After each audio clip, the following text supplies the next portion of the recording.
welcome to the Hallmarkies podcast. We're so excited today to be here to be recapping week number 4. Which means we've basically had almost a month of Hallmark Christmas movies. Can you believe it? Whoa. Yeah, that's right. I am film critic Rachel Wagner, and Cammie's here. Hi, everybody. How's it going? Yes. Yeah, we've had almost a month, which is just crazy. When this podcast airs, it'll be just short 5 days of a month of Christmas programming for Hallmark. Pretty nutty. I Yeah. still refuse to watch them before Halloween. Oh, really? I'm a Hallmarky through and through, but I will not watch them on Halloween or before Halloween. Yeah, so you were out. They had 2, I think. They had 2 before. They had one on Halloween Day and then one before it. So I got caught up. Yeah. And it was 3, by the way. Was it 3? Was it 3? Yeah. Oh my gosh. Crazy. Yeah, there were 3, but there were 2 before Halloween and then 1 on Halloween. But I just said, I can't do it. I can't watch a Christmas movie on Halloween night. Yeah, it's pretty weird. Yeah, I what did I do? I think I did end up actually watching it just because I was already getting behind. But I have watched now over 40 Christmas movies, new 2019 already, which is crazy because of the non-Hallmark and everything like that. I thought I was on a roll. Yeah. And I have to say, I think that because last year I felt like Lifetime really stepped it up and was really good. I didn't see a whole lot of Lifetime last year. I saw Christmas Pen Pals with Niall Mater. Yeah. And I really liked good. that one. But yeah, I have to admit, I'm not a huge Lifetime fan. I usually like their Christmas movies, but I just didn't do it last year. And you know, I've got Charlie Brown Christmas playing on repeat a lot in my house with my kids, you know. So, but yeah, I didn't see a whole lot of Lifetime. I just saw that one. But this year, I've seen several Up TV Christmas movies. And so far, I'm loving them. Yeah, and, they have been crushing it. Up TV. Yeah, and I've got a couple Lifetime ones recorded that I need to watch. But Hallmark, I'm all caught up. Yeah, very good, very good. But yeah, so last year, because Christmas Pen Pals was one of my favorite of the whole season. Oh, I thought that movie was so well written and just such a clever. Got Niall in it. Well, yeah, he was never more charming, in my opinion. He was great in that movie. And I just thought the whole concept of this whole town writing each other letters was just such a charming concept. I really liked Sarah Drew, who because I don't watch Grey's Anatomy, I'd never seen her before, and she was the best. Yeah, I'm really looking forward to her new movie coming up. And so I don't know, they did a really good job last year. Of course, everyone knows I love Christmas Perfection. They had a bunch of other ones that I liked. But then this year, I think that Hallmark has done much better than Lifetime.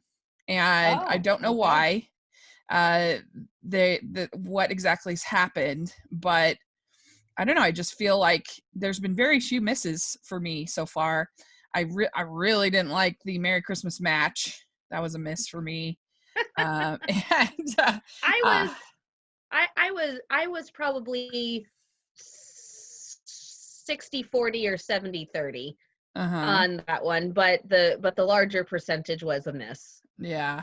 There were parts that I really liked and I really thought were great, but yeah, it was not my fave. But then and then I did not like the Christmas in July entry, the Christmas camp. That was not good in my opinion. But yeah, I didn't care for that one. Yeah. we'll talk about one that I didn't like today, but just to preface, every other one I've liked to one degree or another. Well, there you go. So anyway, we're talking about this weekend's the extended weekend starting on Thursday. Of course, now we're going to be getting them all in one weekend, which is a little bit of a bummer, but as a podcaster, it's not quite as nice for us. But anyway, we were talking about the 4 movies from this extended weekend that aired. And of course, we look forward to hearing all of the listener feedback, and let us know what you think. And well, brace for impact. Yeah. One way or the other. So the first movie that aired on Hallmark Movies and Mysteries, it stars Tamara Mowry Housley, Brooks Darnell, Barry Bostwick, and it is A Christmas Miracle. And it's ever optimistic single mom Emma Sanderson is looking for a Christmas miracle to write about for the lifestyle magazine in which she has landed a temporary job. While following her lead on the story, Emma discovers unexpected romance with a supportive colleague and takes it upon herself to bring about a Christmas miracle for a lonely street musician. So, Cammie, what was your overall thoughts on this one?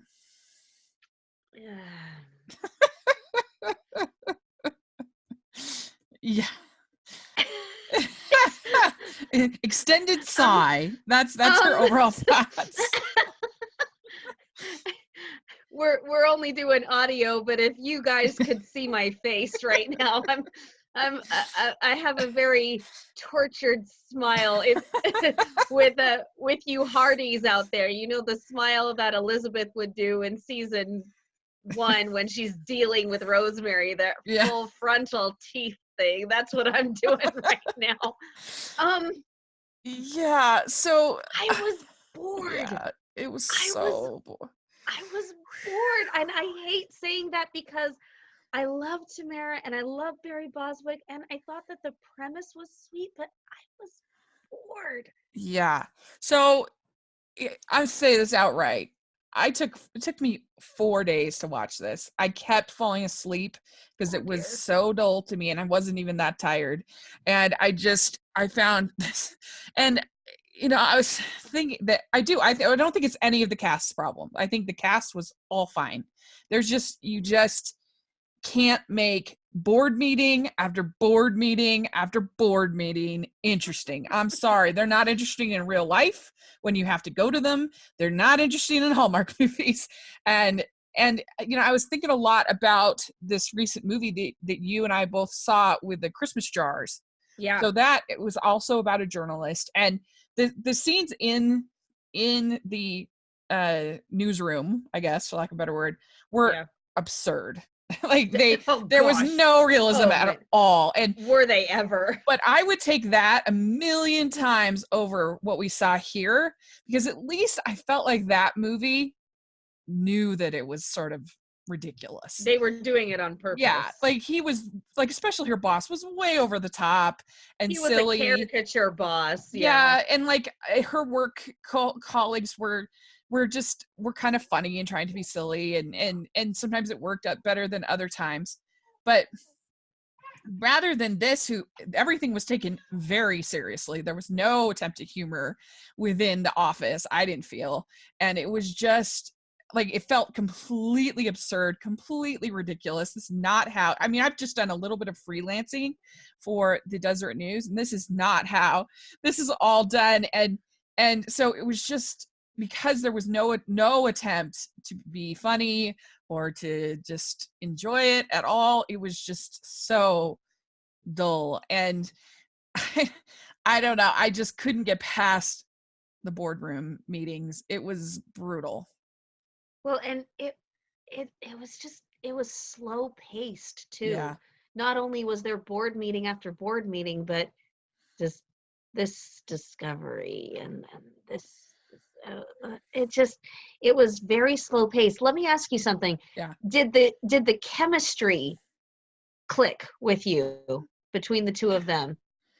I mean, it wasn't the worst. No, it wasn't the worst I've seen. But it didn't save it, that's for sure. It's funny because at the very end of the movie, I almost thought that they weren't going to have them kiss. Yeah. And I was doing the tweet fest, and I was ready. My fingers were ready to tweet, "No kiss, bold choice." Yeah. I was right.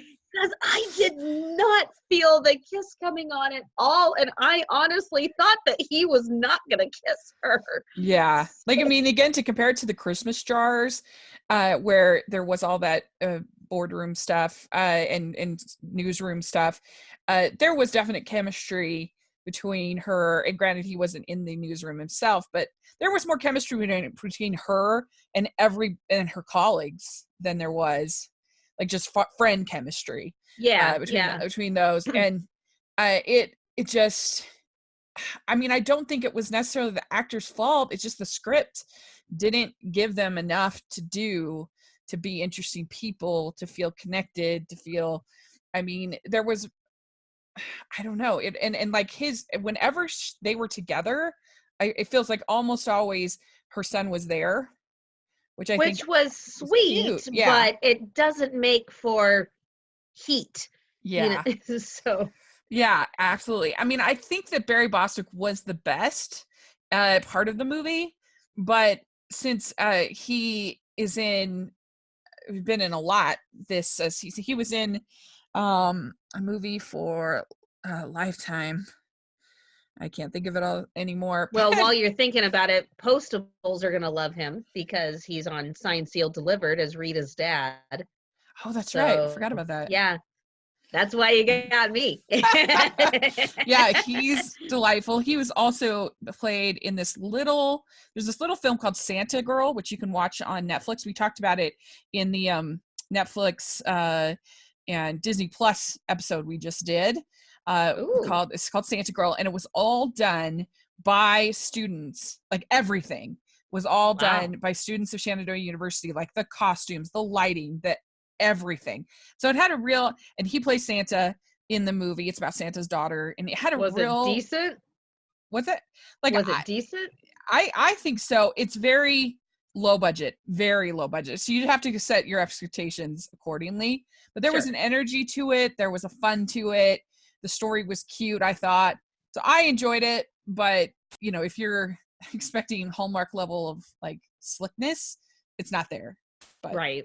Anyway, it's Christmas in Louisiana. That's the one. Written by our friend Elise Murray, and or co-written by her, and he plays the Jana Kramer's grandpa, and that was actually really, really cute.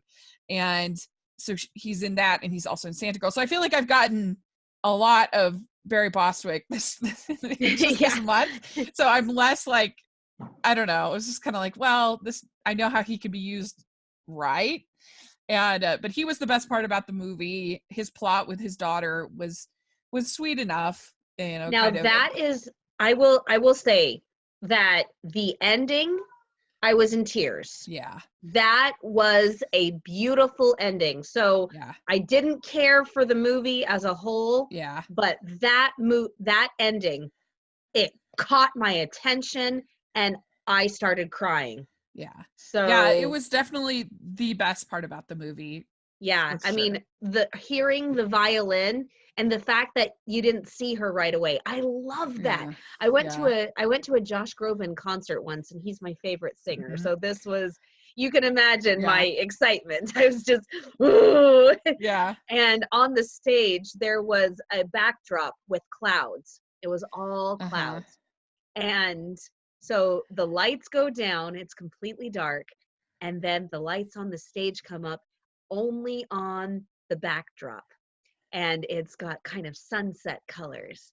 And then it gets a little brighter and brighter, and at first you only hear him,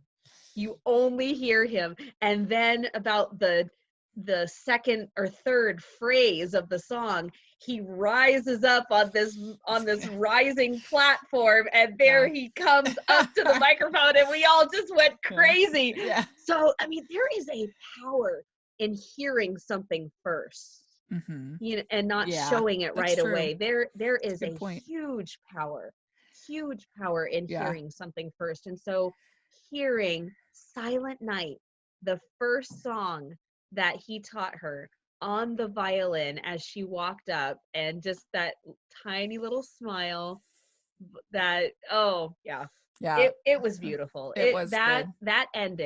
that ending clinched it, and I just went, okay, well done. Yeah. And I mean, you can do the workplace comedy, and you can do it well. I mean, there's so many examples. in Hallmark, but I don't know. I think of I mean, it had its issues, but with what was it? With Love Christmas, or was that it? With Love Christmas with Love. Christmas with Love, yeah. The No. no, the one with Amelia Ullerup. Oh yeah, I think that's With Love Christmas. Yeah. Like Yeah. that was a good one, I thought of it. Barring one. yeah, the terrible the terrible ice skating scene was really bad. But outside of that, the whole workplace dynamic was done very well there. Also, I think the other one with Amelia Ullerup with Paloha, Hearts of Christmas. That's another workplace one that I think was really good. Had nice heart. That was a tugging one. Oh my word. Yeah. You bring babies into it. Of course it's gonna be a winner. Yeah. Well, and did you know that that you probably did because did you know that Chris McNally's in that movie? Yes, I did. It's like a secret sighting. We'd like to take a second and to thank our sponsor for this episode of the podcast. We are so delighted to be working with Glamour Jewelry Box, which is a really great thing, especially for this time of the year when you're trying to finish off that ensemble that you have for the holiday parties, other things going on. You want that perfect accessory to go with your outfit. You get every month a necklace, set of earrings, and a bracelet. And they try to be on trend, but not too weird. Cami, you got to see this jewelry. What did you think? I thought it was gorgeous. It was just the right touch of classy, but different. I especially loved the bracelet because it had this kind of twisted, interconnected quality. And so I can't wait to wear it. This is it's my first little bit of Hallmarkies merch that I'm getting as an official podcast member. So I'm excited, and it's going to be, I can't wait. Yeah. It's going to be great. It's really cool, and you get $5 off on your first month subscription. Go to glamourjewelrybox.com and enter Hallmarkies at checkout, and you can get your first box. So Godwink Christmas Meant for Love, Hallmark Movies and Mysteries. Of course, the stars Kathy Lee Gifford, Cindy Busby, Ben Hollingsworth. So this is a new story, and last year we got the one with Paul Campbell and Kimberly Susted. And how did you like that one? Were you a fan? I did. I didn't care for it as much as some other ones, but I haven't had a chance to go back and watch it this year. I recorded it. I saw that it was coming on. Like, I need to make sure I watch this one again this year because I want to. Now seeing this one, I want to kind of give it another chance because I wasn't as crazy about it as I thought maybe I would be, but I wanted to go back and give it another chance and see if I liked it better the second time. Yeah. I liked it. I thought it was sweet. It was one of my top 10 last year, but I thought they had kind of a weak year last year. Like I said, I thought that Lifetime was much better. I'd say that they're stronger this year than last year, the Hallmark slate, in my opinion. I don't know. Christmas in Love was pretty darn good.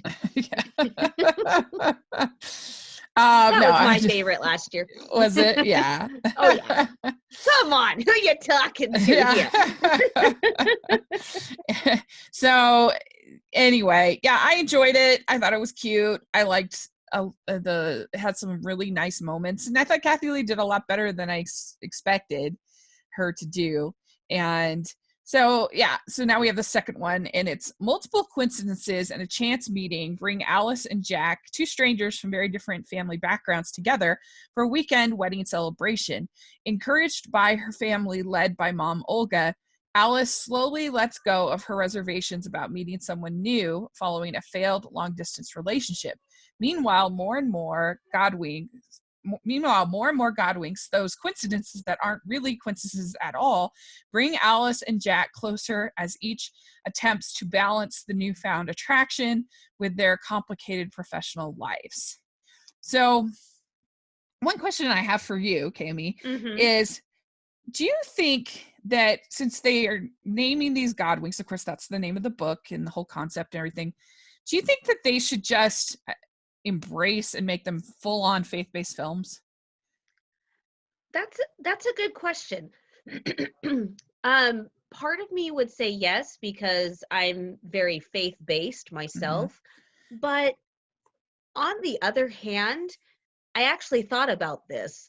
On the other hand, I think that it's nice for there to be a place for God in everybody's life, Uh-huh. even if you're not ultra religious. um there's a place for God in everybody's life, and God has a hand in your life, even though even if the relationship that you have with him is just on a personal level and not on a religious level. So Yeah. part of me says, yes, I'd like it to be faith based, but on the other hand, I also think that it's kind of nice to just make it seem that God is universal, Mm-hmm. and you don't have to be ultra religious to have his hand in your life. Yeah, I mean, I think that's a good point. I just feel like by naming it God Winks, you're already kind of ostracizing the people that aren't interested in faith-based films. So why not? There's so little that comes out at Christmas time that is actually faith-based, and that's weird and ironic, I guess. But That why is not, if true. you're going to name it God Winks, why not go all the way? And you don't have to, I mean, you could, there's just like little tweaks I think they could do to both of these, to just add a prayer here, add a little, to make it like an outright faith-based film. And, and I don't know, I just feel like this sort of halvesy doing it is a little weird, because I don't think it's winning over people that aren't religious that like these movies, which we have many friends who do. I don't think they're going to be won over to this film. But then you're not quite providing sort of the unique experience to people that are religious that would love to have a faith-based film. So I don't know, it's just something I was thinking about. But I actually really enjoyed this. I liked it a lot more than I was expecting, and I don't know, because I liked the one last year, so I don't know why I had low expectations, but I thought that it was really sweet, and and felt authentic to me, and didn't feel really that manipulative. I felt everything seemed fairly likely, fairly realistic to me. Yeah. And I don't know, I really enjoyed it. I thought it was really, really good. The one thing that I had trouble with was Barclay Hope passing off as a Middle Eastern man. It's like, Mm, wait a minute. Sorry, bud, you don't look the least bit Middle Eastern. yeah, that's definitely fair. I didn't think of that, But but you're right. I still think he played the part marvelously. I just didn't buy that he was Middle Eastern. It was like, no, what? What, Nabi? What? What's his name? Where is that? Mhm. So Yeah. where is that from? There, for me, there was a scene or two that were a little stiff. For instance, when Alice is standing in front of the space that's being leased Hmm. and talking with her friend about whether or not she's going to lease it. I thought that was a little stiff, but that's basically my only complaint. One Hmm. thing that I thought Cindy did really well was that dizzy spell when Hmm. she was with Nabi. I I thought I thought that was a really spot on overcoming of a dizzy spell, and she made it look very authentic, very natural. And the funny thing is, I really connected with this character personally because last Christmas I got sick, Hmm. and I was the one who was telling my husband, "No, I'll get checked out after Christmas. I was having some very severe abdominal pain." Mm. And I said, "No, I'll get checked out after Christmas." And he said, "You're going." And he took me to a clinic, and they sent me to the ER, and it turned out I had a hernia, and it was almost strangulated. And if I hadn't had surgery, I may have died. So, ah, Oh my gosh. Yeah, so maybe you can submit your story as a God wink there story. we go. But just this Okay. week, I had an incident where I had thought to to call someone, to help someone. And I kind of like, oh, I don't know if I should do that or not. And it was just when they, obviously not, I had no idea, but it was just when they needed that. And, I think we all have those moments, and you can attribute them to God if you want. I certainly do. But then, and other people feel like it's kismet or just nice things that happen, and that's fine too.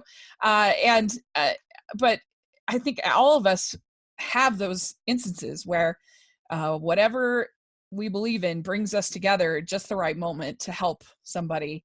And I really liked I thought that Ben and Cindy were really great together. I like just even little scenes like when they were driving were really charming, and they did a good job. And that could have been really boring. I mean, we've talked about that. yeah. And the whole scenes at the wedding and even just outside their little hotel rooms, that sort of little banter and that little was nice. And I thought the ending was really nice, with him it was like Love Actually with those cards, Yeah. Right. That was great. And then it turns out that it's Nabi because he comes in the door. Yeah. That was really good. And I liked I thought the whole thing worked with her. Is that her cousin who really actually wanted to run the store? Was that her sister? It was her cousin's wife. Yeah. Cousin's wife. It was her cousin's wife. Right. Okay. So speaking of the cousin and his wife, when they're doing the caroling and they stop off at his house and he's talking to her. Yeah. Do you think the family humming in the background was a little over the top? Yeah, that's okay. fair. Okay, it's not just me. I was like, okay, that's a little much, the humming. I agree. That's true. But I thought the best scene, if we're not getting into the romantic, I thought the best scene between the two of them, between the cousin and his wife, was when they're on the phone and he says, "Hey, Mario's sick. Can you go get him?" And she walks away and just lays into the phone. And and it's funny because I even wrote in my notes, a simple no would have been fine. No, I can't go get him. Yeah. Well, and she says, "You're going to have to take over this time," which I think is actually really true I'm not married. What do I know? But I think that's probably actually pretty true to marriage. That sometimes you have to say, "Sorry, you're on deck." I've had to play tag team with my husband a lot. For instance, with doing the podcast, I say, "Okay, I'm gone for an hour. Your turn. You got this? Okay, good. Bye."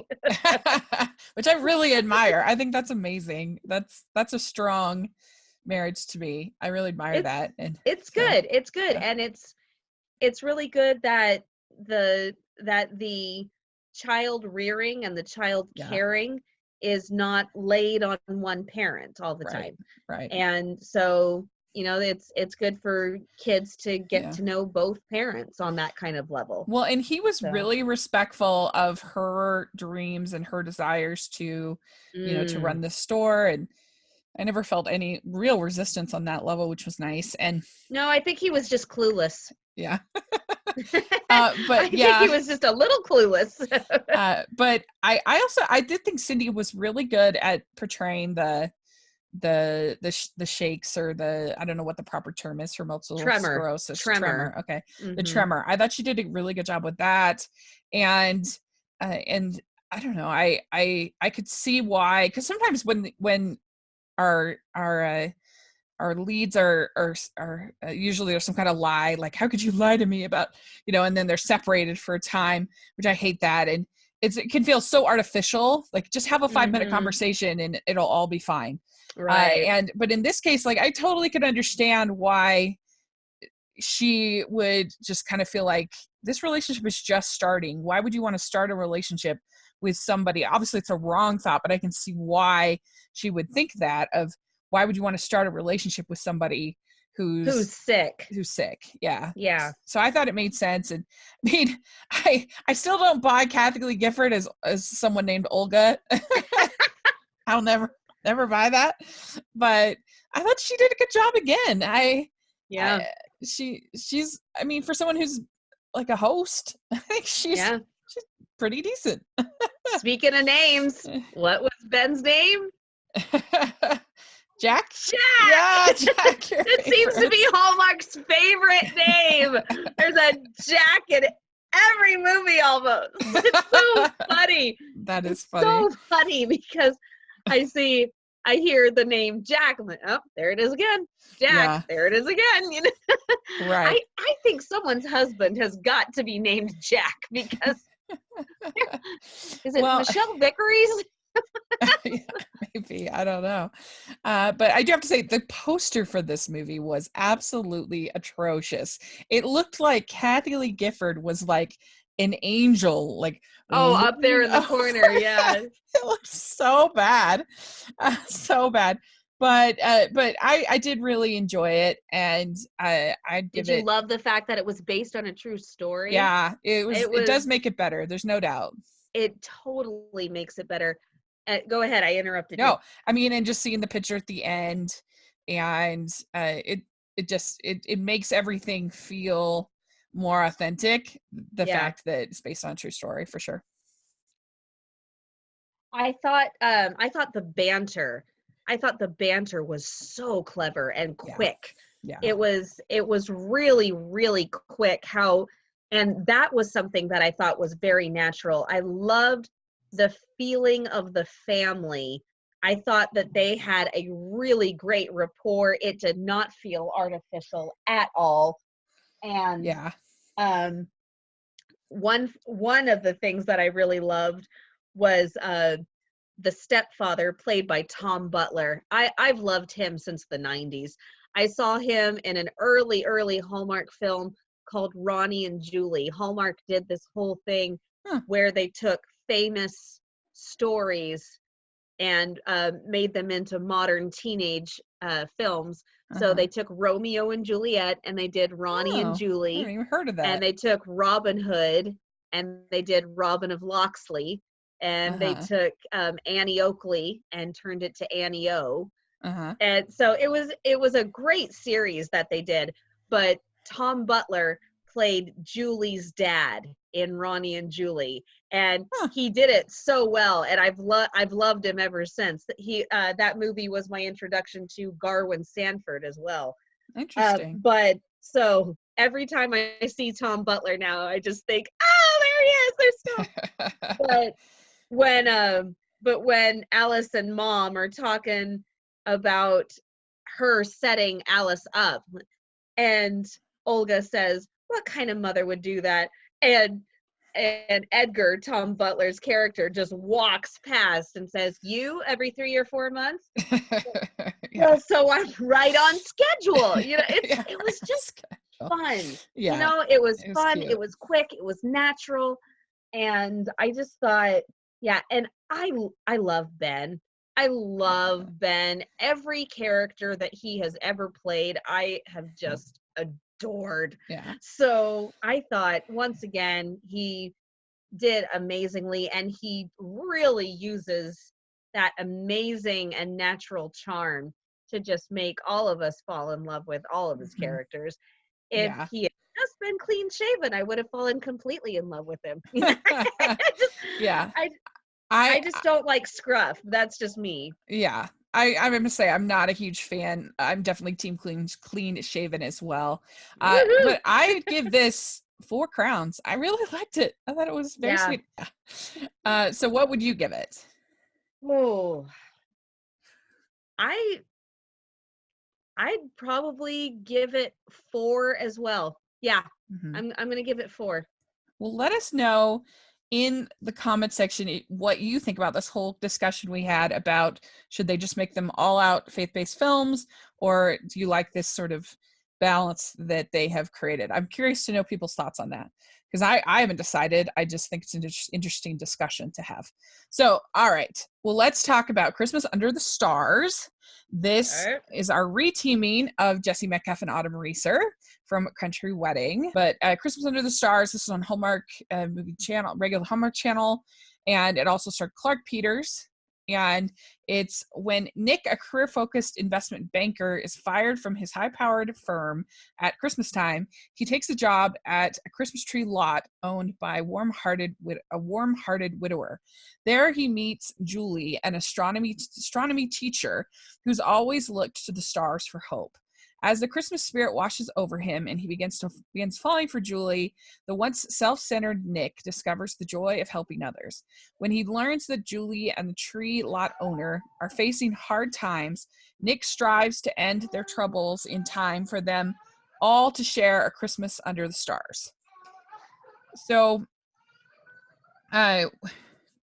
what was your overall thoughts about this one?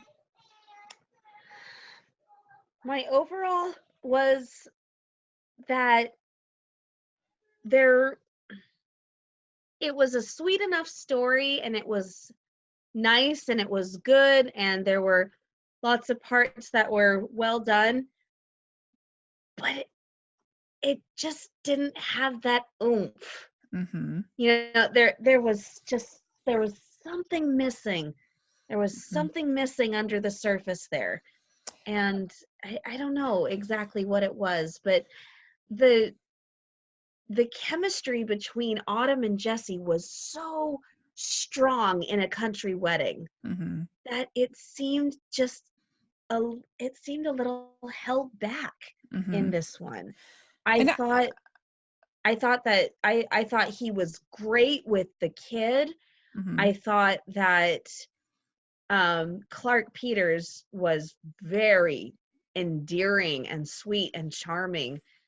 I don't know. There was just some kind of oomph between the two of them that was missing. So do you like my technical term there? Yeah, I do. And I know it seems like most people seem to agree with you. And good. It's just or at least most of my friends seem to agree with you. And that's cool. I think that's fine. I can understand. But I actually really loved this one. I thought it was great. I didn't have any problem with chemistry. And I mean, I've been very critical of Jesse Metcalf's role on Chesapeake Shores. I just am not a fan. Yeah, not a fan. So I'm by no means some like Metcalf head or something, but I don't know. I felt it between them for me, and he's kind of the lead in this movie, which is unusual. He is. I would say, even like if I was going to say who's the number one in the call sheet, I think he is in this case, which is a little bit interesting and kind of an interesting take on the bad man of business, because and then maybe that's something they could have done a little bit better, because I don't know if I completely bought that he would take this job in the first place. But, he had just been fired. Maybe he should have been a little more desperate. They could have done a little bit better with that. But I felt the friendship between him and Clem was really nice and really sweet. And I did like the chemistry between him and Autumn's character. I do think that it was ridiculous of her character to get upset with him. Oh my god! Oh my gosh! Like, that didn't make any sense. Like, just because other people in his vague field of finance, I mean, it's like getting mad at somebody because a totally different branch of financing denied your mortgage or something. It's so think ridiculous. I think that's one of the things that ruined it for me. Yeah, because I just thought, are you kidding me? You're mad at him because he at one point invested money for a company that is now cheating you. What? Yeah. And he didn't even say, well, when she was talking about the problem, all he said was, how can I help? He didn't say, well, they're right because they did this and this. And well, yeah, you shouldn't be complaining because this and this. He didn't say any of that. He said, how can I help? And then she finds out this tiny little thread-like connection. Well, and it wasn't even it was just it was just his vague field, Yeah. like Well, that's no, I such mean, a he did accounts for the company, but he just made deals. yeah He made deals and invested some money for them. He had no idea what yeah their business dealings were. So you have this thread-like connection between yeah Nick and the yeah. company, I mean and she completely blows up at him. I said, "Are you joking me? yeah, I mean that's totally fair. Please." Like it's kind of to be similar to, since she's a teacher, be kind of similar to, I had a bad experience with the superintendent and you work for that school system, therefore you're the worst. Like what? Yeah. That doesn't make any sense. And Or I had a terrible 7th grade teacher, so that automatically makes you horrible. right, yeah, exactly. So it just, yeah. I did think it was really funny that Clem kept sending him Christmas trees. Like how many Christmas trees? ends up with 4. Yeah. And I don't know, he found all his, I think he ended up at least decorating them to some, each one to some 4. level. He Yeah. decorated all 4. I will say this. The second time around, I liked it better because I watched it twice. Uh-huh. And I did discover a lot of things that I had missed the first time. So there were things about it that I liked after watching it through the second time that I had missed the first time. I will say that When Calls the Heart fans should really love this movie because number one, we had Murphy. We had Mm-hmm. the guy who was in love with Katie Yost, which I'm so sad that his character Oh, left that's because his I dad, thought, right? Plays his dad. huh? No, The Murphy was his friend who got the junior partnership instead Oh, of him. right, that guy. Okay, right, right, Yeah. right. So Yeah. that's Murphy from When Calls the Heart. And I just thought he was only in 2 scenes, but I thought he did great. I Uh-huh. thought he did his scenes really well. And then Kringles. Yeah. Annie Hardy loved Christmas in Love with Daniel Lissing, which was my favorite last year. And so Kringles, yay! Yeah. So I don't know. I liked the fact that it was almost as much about the relationship between Clem and and Jesse's character as it was between the romance. Maybe that's, I don't know. And I liked the fact that that I don't know, I loved Clem so much, and I loved them, and they I felt like they both kind of helped each other equally. Like, it was the real Yeah, Christmas spirit it really was. between them. Yeah, And it really was. So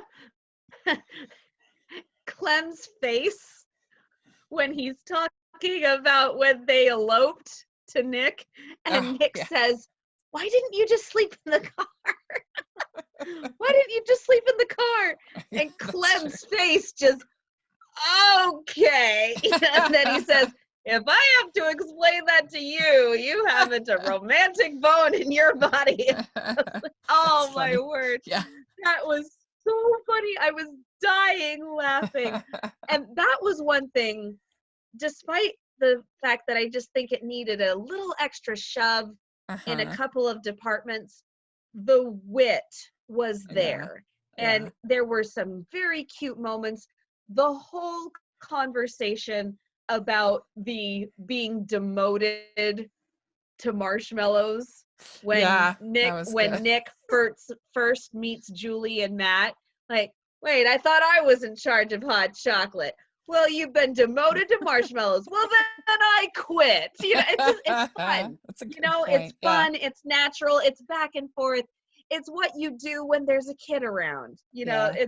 And I just, being a Well, and mom them of four kids, surprising, I appreciate yeah, that. them You know, surprising Clem with keeping uh the lot open was really sweet, and and decorating his house. yeah, Yeah. that was nice. And so yeah, I did really enjoy it. And so I'd give this one 3.75 crowns. I'm going to go 3.5. And we should also mention her being a single mom, not even a divorced mom, but just a single mom who fostered to adopt. That's very unusual. And so that was kind of refreshing as well. I loved that. Yeah. I mean, I loved that she adopted somebody that was not a member of her family. Mm-hmm. Because in Picture a Perfect Christmas, right, John Corr's character had adopted yeah, the child, but it was his nephew. And I'm just noticing, I don't know what Hallmark is doing, but all of a sudden we've got adoption stories everywhere. You know, we'd like to take a second to talk about our second sponsor of this episode of the podcast. They are the good folks over at Skylight Frame, and it's a really cool thing that they do. We've seen lots of digital frames before, but this is a unique one where you can actually have people email you photos directly to the frame. So you could be sitting there watching your pictures go by, and boom, surprise picture from somebody in your family, which I think is such a fun new idea.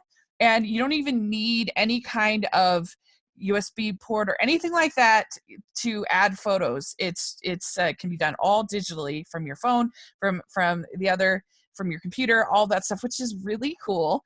And you think of how many pictures that we take on our Instagram and everything, and those can just be uploaded immediately to the frame. I think it looks really nice. A 10-inch touch screen. It has a black frame, white matte. It just will go with anything in your house, and it'd just be really novel and sweet. So if you're looking for a great gift for somebody in your family, this is something that I think will really enjoy. And right now you can get $10 off your purchase of a Skylight frame. You go to skylightframe.com, enter code Hallmark, and so $10 off. That's Skylight Frames, SKYLIGHTFRAME.com, and enter code Hallmark, not Hallmarkies. Did you say what your score was? I think 3.5. Okay, good. Okay, yeah. Last we'll talk about Right Before Christmas. And so this one, it was written by Neil and Tippy Dabrowski, who are two of great Hallmark writers. Amen. And so it has a ton of talent in it. You've got Tori DeVito, Chad Michael Murray, Grant Shaw, Lolita Dobovich, and Drew Seeley. And the movie centers around a recently single Jessica, who sends Christmas cards to people who have impacted her life. The aunt who raised her younger brother in the military, so Madison Smith's also in this. I was about to say, don't forget Madison Smith. A pop star who was part of the soundtrack of her life, the music teacher who inspired her, and the best friend who always tells the truth. And so what was your overall, this was definitely something a little bit different, I think, from Hallmark. What was your overall thoughts on it? This was my favorite one of the weekend. Mm-hmm. And also Jeff Gustafson from Signed, Sealed, Delivered. He played Drew Seeley's brother. And I thought the dynamic between the two of them was adorable. I thought that they did a really good job. So yeah, this one was my favorite one of the weekend. I loved it. I thought it was incredible what they did with it. And they gave so many nods to so many causes. You got the orphans, which once again is the whole adoption thing. And then we find out that Chad's character was adopted by his mother.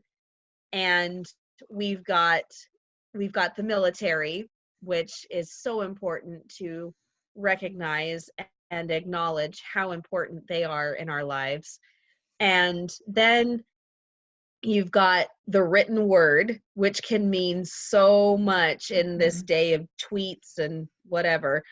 It's I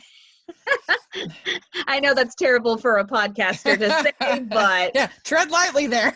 I'm sorry, but I'm just kidding. You gotta admit, the written word is so powerful. Yeah. And so I really, really liked this one.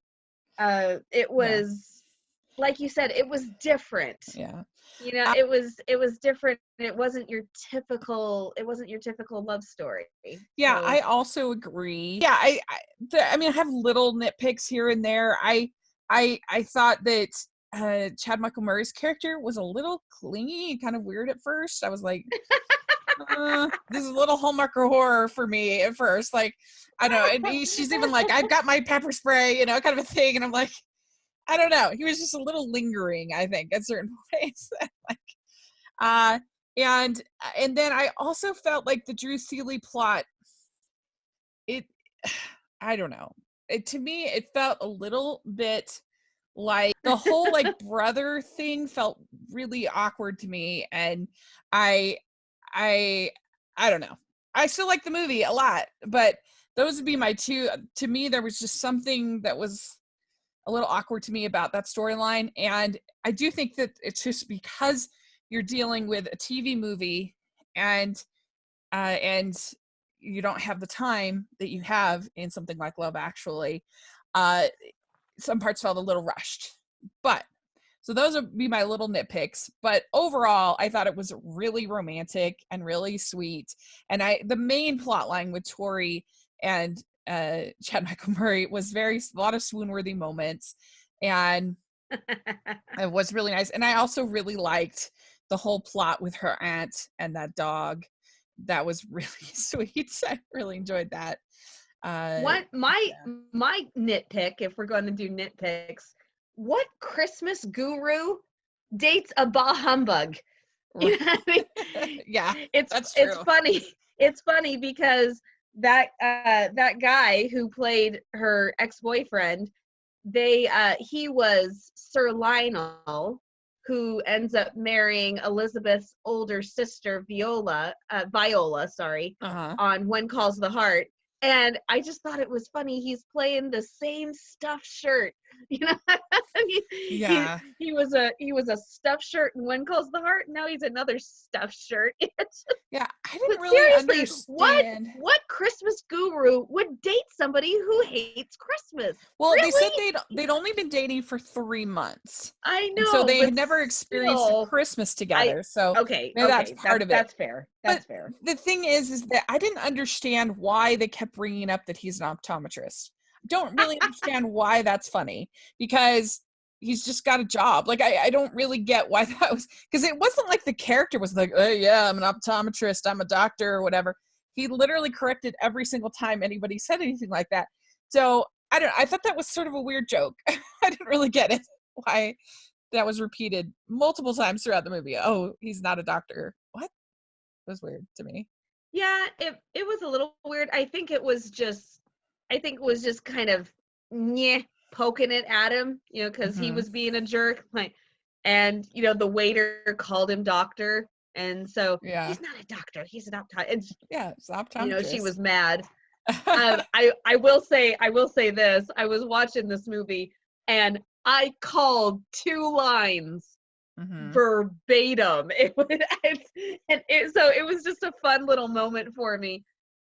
So when Carter, Madison's character, is trying desperately to flirt Mm-hmm. with the other private, and then she walks away, I was doing my workout actually while I was watching it, and I went, smooth. Yeah. And then his friend comes up and goes, smooth. And I went, oh yeah. And then when excuse me, when Chad's character is taking photos of that proposal, and then she said, the bride is talking about how you're going to have a blind date with my bridesmaid, and he goes, what and I said, what just happened? And he said, what just happened? Like, yes, I called it. So Yeah. that was funny. I loved that. One other thing that I really appreciated.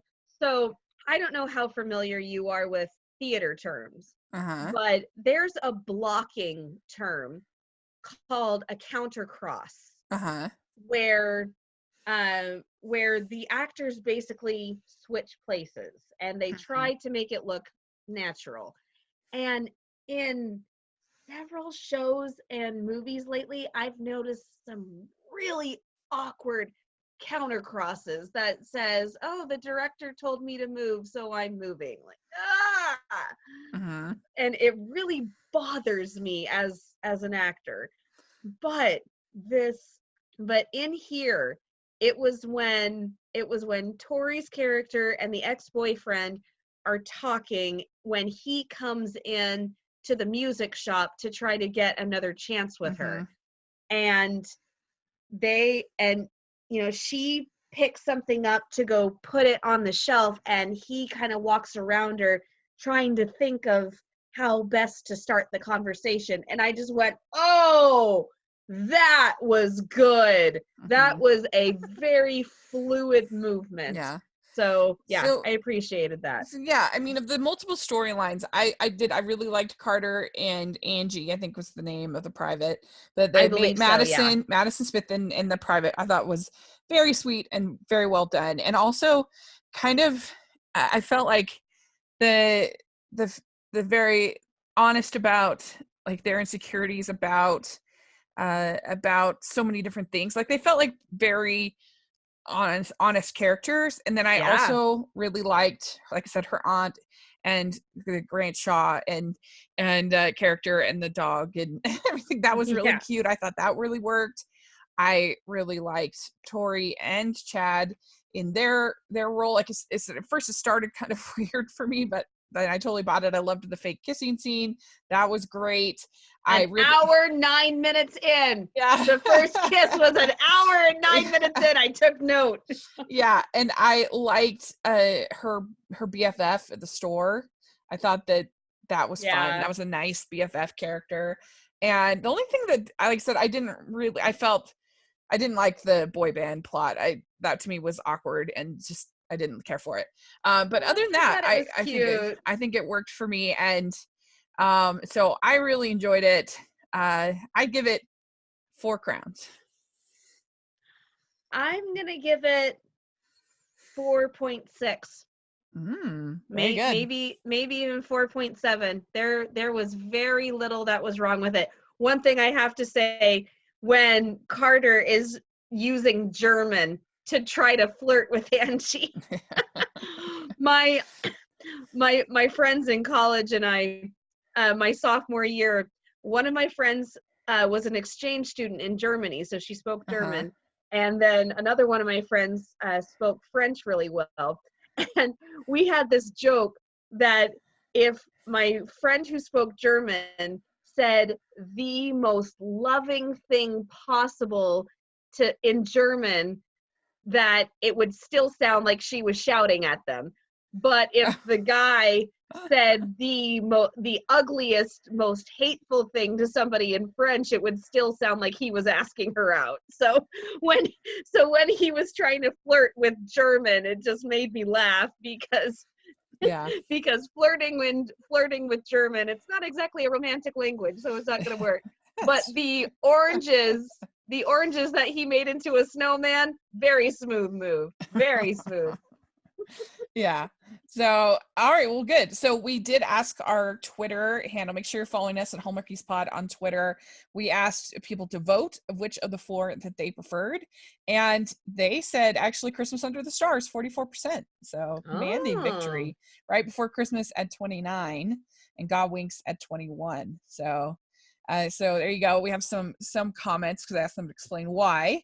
And we have Hotline to Hallmark. She says, right before Christmas is the one I liked most, though each movie was good. I liked the idea of the 5 cards. The different stories were interesting. The whole cast was strong. Though Chad and Tori didn't have many scenes together, their chemistry was great. I mean, and that's sort of a downside of this type of storytelling is that you aren't going to have, that's why I said I felt it was a little bit rushed because that's, you don't have a full-length feature film to tell all these right. different storylines, so that's just the way it's going to be. So then we have You Heather. can't go wrong when he quotes "It's a Wonderful Life" to her, Oh though. yeah, You know what that I was mean? cool. I forgot about that. You're right. That's gonna clear up all of the chemistry problems right there, baby. Right. Yeah, I wasn't a huge fan of the whole she thinks he's dating that other woman that he's taking the photos for. I'm like, come on, he's a photographer. He was clearly, I don't know. At least there was a misunderstanding with both of them. Yeah, that was true. I was like, if there's gonna be a misunderstanding, at least there was a misunderstanding with both of them. So don't it was believe long distance hugs. When you see a hug from a distance, it's always a goodbye hug. Always. It's always in these movies. Note for life. Yes. So Heather Barker, she says, God Winks was incredible. The preview didn't do it justice, which I do agree there. I watched the first 25 minutes of the other and landed on this one. I felt like falling in love again. So that is something interesting that we had on Sunday, because people could basically choose, unless you're covering it for a podcast, you could choose which one you wanted to watch. Because they're on the same day now. But Michelle Benson says, I thought Right Before Christmas, God Winks 2, and Christmas Under the Stars were all strong. Christmas Under the Stars was my favorite. It was really heartfelt, and I loved Clem. Also, extra points for having Julie be the one to ask Nick out. So that's an interesting point.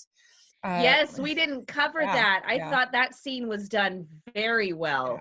Because you could see her nervousness, but her determination to get it out. Yeah, that was good. Lauren Eagle says, Right Before Christmas was my favorite because Chad Michael Murray is a total charmer. The chemistry was great, and I loved interconnected romances. Godwink was second. It was really heartfelt, and I enjoyed the storyline more than the first Godwink movie. And a couple, Jess, our friend Jess, she says, I liked the different stories of Wright, but it jumped so much I never connected with the characters. Loved the cards aspect. Godwinks was my winner. Great chemistry. I felt genuinely moved. Started a little slow, but I was totally invested by the end. Plus it's based on a real couple. Some different thoughts going on there. So let us know what you think of all the different things we talked about. We always appreciate your feedback in the comment section or on Twitter. We love hearing that. So Cammie, where can people find you? You can find me on Twitter and Instagram at Cammie Drama Girl. Cammie spelled Kami. On Facebook, I have my Hooked Hardy Facebook page, and my blog is hookedhardy.com. Great. And you can find me at Rachel's Reviews, all over social media, iTunes, YouTube, and on Rotten Tomatoes. So make sure to check that out. And make sure you're following the podcast at Hallmarkies Pod and Hallmarkies Podcast, all over social media and on iTunes and YouTube. And if you're listening on iTunes, please leave us your ratings and reviews. We really appreciate it.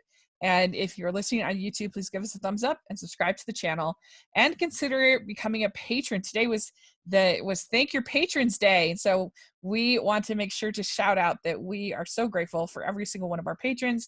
They help us do what we're able to do. So if you have, we love you. Yes, we love you so much. Thank you so much for sponsoring the podcast. And then also consider our merch store, which has really, really adorable designs from artist Jessica Miller, exclusive to our store. Also, we have lots of other stuff for the Hardy and the Hallmarky of your life. So definitely please check that out. The links will be in the description. So we are going to be posting a lot the next 2 weeks. There are going to be multiple days where we're going to have an interview and a recap in the same day. So this is going to be a very busy time. There's so many movies over the Thanksgiving week. So it's going to be great. So make sure you're following us, that you're keeping up, because it's going to be a smorgasbord of content. 7 movies to be exact. Yeah. Plus off network, plus interviews. So it's going to be really fun. So definitely check that out. And thanks so much, Cammie. You were a lifesaver today. I really appreciate it. It was fun. Bye, everybody. Bye.